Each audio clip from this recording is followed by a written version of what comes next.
Good morning. I am Obaro, the convener of the Fix Nigeria campaign.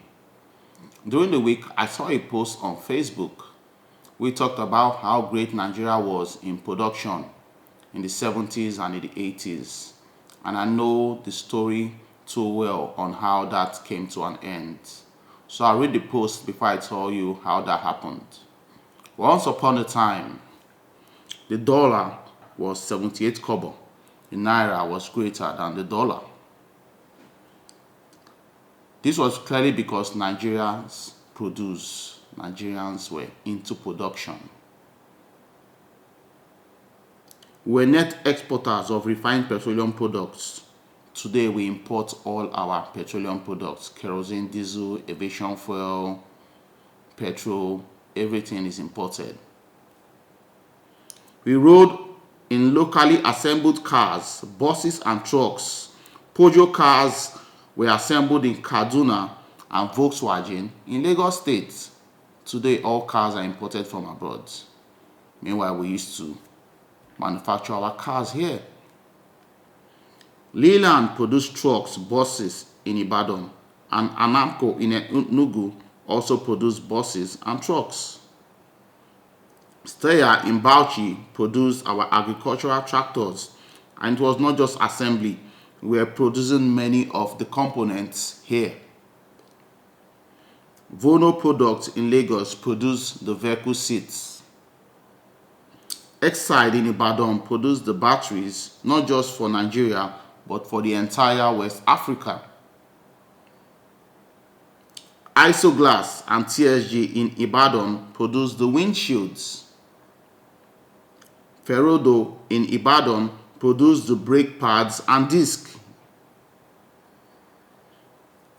Dunlop produced tires in Lagos, and Michelin tires were produced in Port Harcourt. And I mean tires produced from rubber plantations located in Ogun State, Bendel State, and Rivers State. We were listening to radio and watching television sets assembled in Ibadan by Sanyo.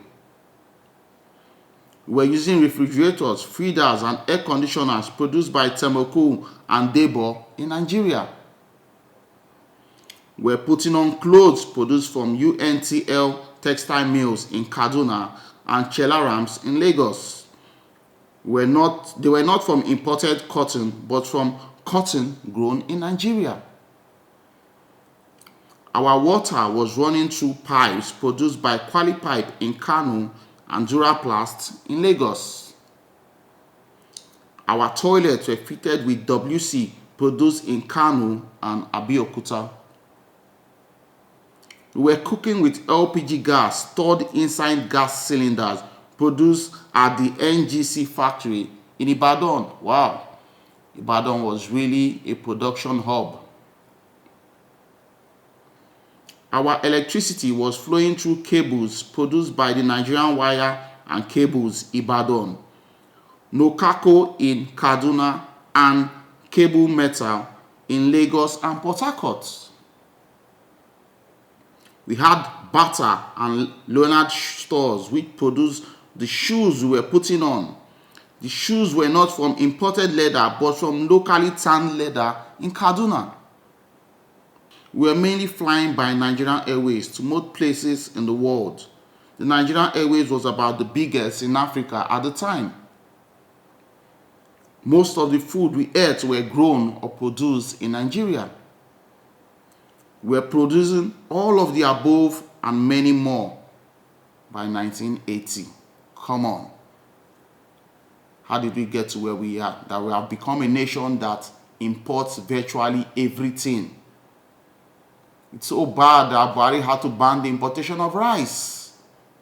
We could not even produce rice, which is like the food we eat mostly in Nigeria.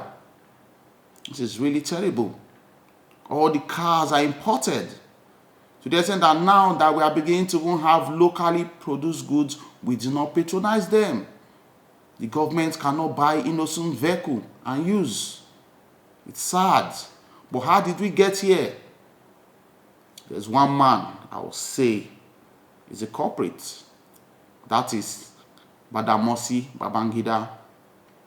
By the time Badamasi Babangida overthrew Buhari, it was 89 kobo to $1. Our currency was still more valuable than the dollar. What happened? As he ruled on, what happened was that there was a cut in oil prices, and whenever there's a cut in crude oil prices, Nigeria revenue will be reduced. We could not meet up our budget, and against the advice of economists, Ibrahim Badamasi Babangida opted for the IMF loan.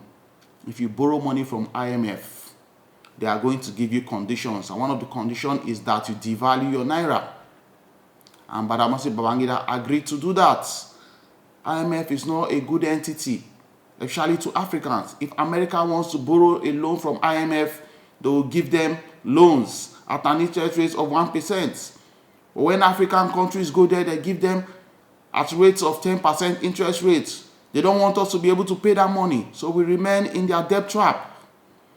Now, Babangida agreed to collect that loan and to devalue the naira, and he devalued that naira. And 2 years after, it's actually a continuous devaluation. 2 years after, it was 4 naira to $1. How are the industries going to cope? That means that if the industry sold at the same price, they were going to be losing 300% of their revenue. If they increase the price, they are increasing the price times 4. Who will want to buy their goods when it's times 4? And incomes, as in salaries, have been constant, remain the same. So imagine I used to buy this good for 1 naira. All of a sudden, it's 4 naira. I wouldn't be able to buy it anymore because my salary did not increase.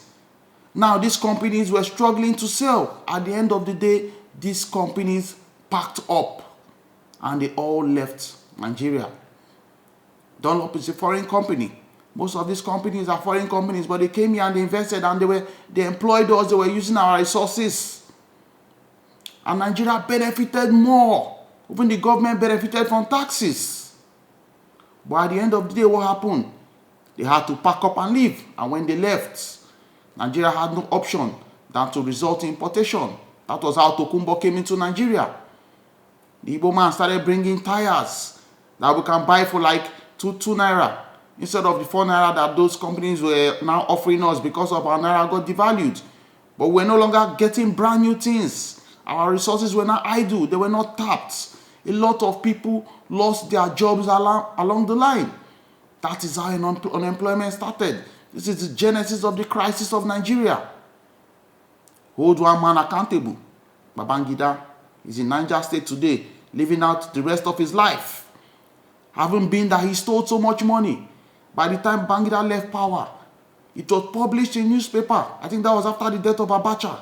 He stole billions of dollars. Abacha's own was one that was in trillions of Nigeria's wealth. Nobody probed him. Everybody, they allowed him to live his life until old age, and he's still there. It's the genesis of this problem we're suffering today. That was how our naira started getting devalued. That was how a lot of people lost their jobs because of one stupid decision by a president. That's why I'm not so much in support of too much power going to federal. Let's have state independence. That is important for Nigeria. So I've just opened your eyes to certain facts, things that happened in the past in Nigeria, so that we know where we are coming from. Because if we don't know where we are coming from, we can never know where we are going to. So thank you for watching. I am Obaro, the convener of the Fix Nigerian campaign. Until next time when I bring you another explosive episode. God bless.